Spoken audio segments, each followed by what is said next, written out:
गोविंद जय जय गोपाल जय जय, राधा रमण हरि गोविंद जय जय, राधा रमण हरि गोविंद जय जय, गोविंद जय जय हरि गोपाल जय जय। बोलिए सद्गुरुदेव भगवान की जय।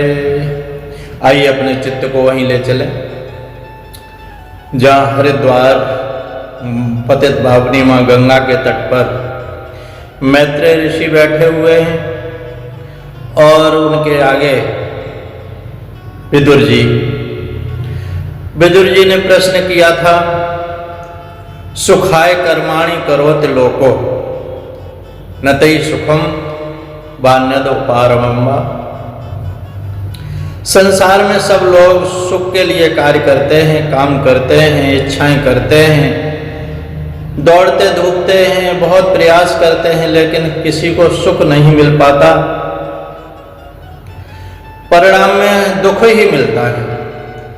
जिस प्रकार से संतान के लिए संतान नहीं हुई तो उसके लिए कहीं जाकर के चद्दर चढ़ाते हैं, कहीं दर्शन करते हैं, कहीं बाबाओं के पास जाते हैं, कहीं वो यहाँ से पता नहीं क्या क्या करवाते हैं। संतान उत्पत्ति हो गई तो संतान के लिए बड़ी प्रयास करते हैं, पढ़ाते लिखाते हैं, बहुत दुख झेलते हैं, और फिर बड़े होने पर शादी विवाह करने के बाद भी वो जब कट वचन बोलता है बेटा, तब परिणाम में दुख ही मिलता है। किया था कि हमारे बचपन बुढ़ापे की लाठी बनेगा, लेकिन परिणाम में उसे दुख ही मिले। संसार की सारी उपलब्धियां करके भी वो संसार से दुखी में चला जाता है। सुख की याचना करते करते सब जगह से सुख चाहता है, लेकिन सुख नहीं मिल पाता उसे। तो क्या करें? संसार में कैसे सुख मिले उसे? इस संसार से कैसे हंसता हुआ जाए?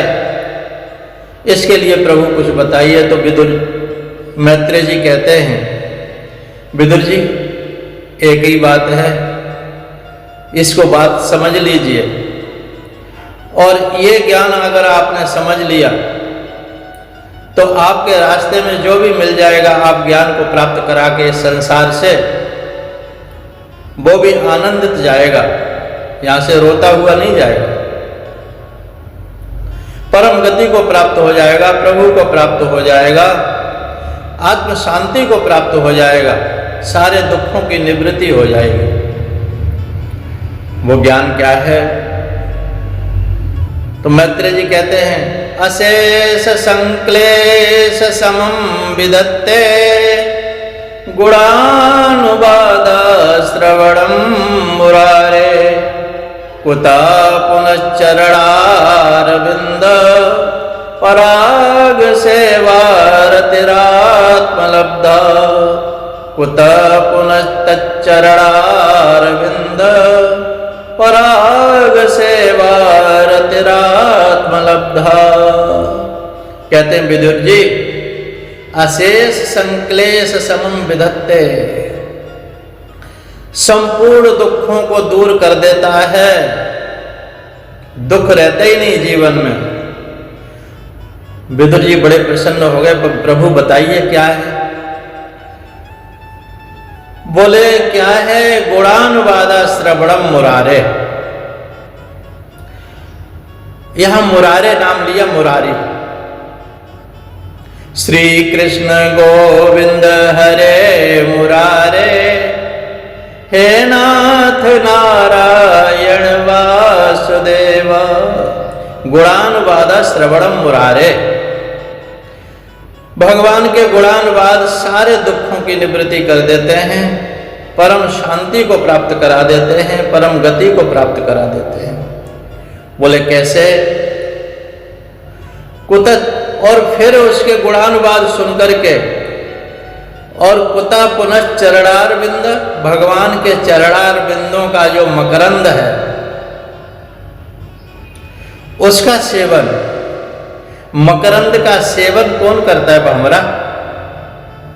अरविंद माने कमल, कमल पे भमरा। ऐसे ही जो भक्त है, जो संत है, जिसके जो मन है वो भ्रमर बन जाए और उस भगवान के चरण कमलों के मकरंद का सार तत्व खींच करके ले आए।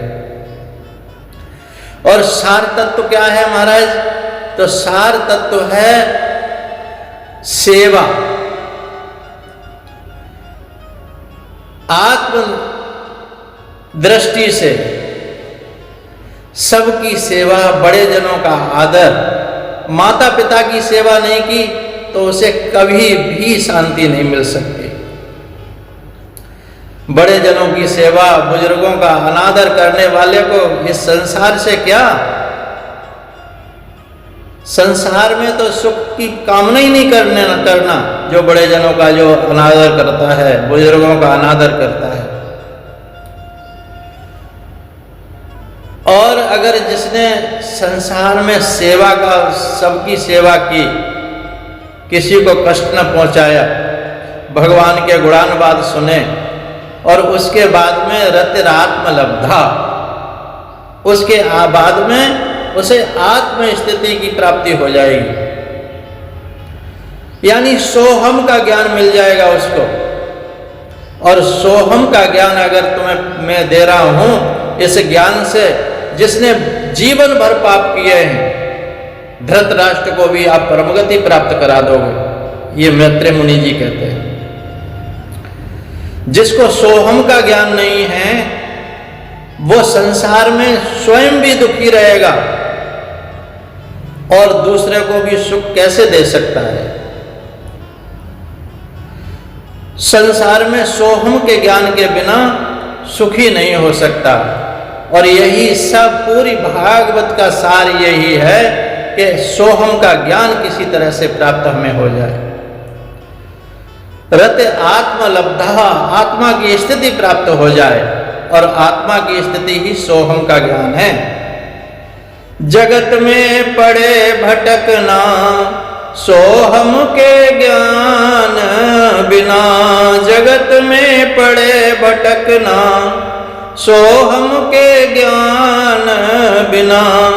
अब तो चेतो रे मेरे भाई, नींद में सारी उम्र गमाई, कहोगे क्या वहां जाई, भक्ति और ज्ञान बिना। जगत में पड़े भटकना सोहम के ज्ञान बिना। तो जिसको सोहम का ज्ञान नहीं है, सोहम माने आत्मा का ज्ञान, स्वयं का ज्ञान, यथार्थ ज्ञान। और देखो संसार में ज्ञान के बिना भी कोई चीज की उपलब्धि नहीं होती, तो उस परमात्मा की, आत्मा की उपलब्धि ज्ञान के बिना कैसे हो जाएगी। और ये कथाएं क्या करेंगी? कथाएं तुम्हारा अंतःकरण शुद्ध करेंगी, भगवान का नाम अंतःकरण शुद्ध करेगा। और मुकुर मलिन और नयन विहीना, जिसका मुकुर मलिन है, जो अंतःकरण रूपी दर्पण जिसका मलिन है, उसको भगवान के दर्शन किस प्रकार से हो सकते हैं? नहीं हो सकते। इसलिए इस हृदय रूपी दर्पण को साफ करो कथाओं के द्वारा, भगवान के नाम के द्वारा, और आत्मा में रति सोहम का ज्ञान प्राप्त हो जाए आपको। तो इस संसार में जहां भी रहोगे, जिस जगह भी रहोगे, आनंद में ही रहोगे। जिस स्थिति में रहोगे, परिस्थिति में रहोगे, आनंद ही आनंद होगा। और रतिरात्म लब्धा, तो यही मैत्रेय जी कहते हैं विदुर जी से, विदुर जी पुनश्चरणार बिंदा पराग सेवा रतिरात्म लब्धा। भगवान के चरणा बिंदों की सेवा और गुणानुवादम श्रवणम मुरारे, मुरारी भगवान के गुणानुवाद श्रवण करो, और उसके बाद में भगवान की सेवा संपूर्ण, सब जो भी सामने आए, अपने जिस प्रकार से भी जो तुम्हारे पास है उससे सेवा करो। वाणी है वाणी से सेवा करो, धन है धन से सेवा करो, तन है तन से सेवा करो। सेवा से कभी मुख न मोड़ो, और उसी को सोहम का ज्ञान प्राप्त होता है। बोलिए सच्चिदानंद भगवान की जय, सद्गुरुदेव भगवान की जय। हरिओम तत्सत, हरिओम तत्सत, हरिओम तत्सत। सोहम सोहम सोहम।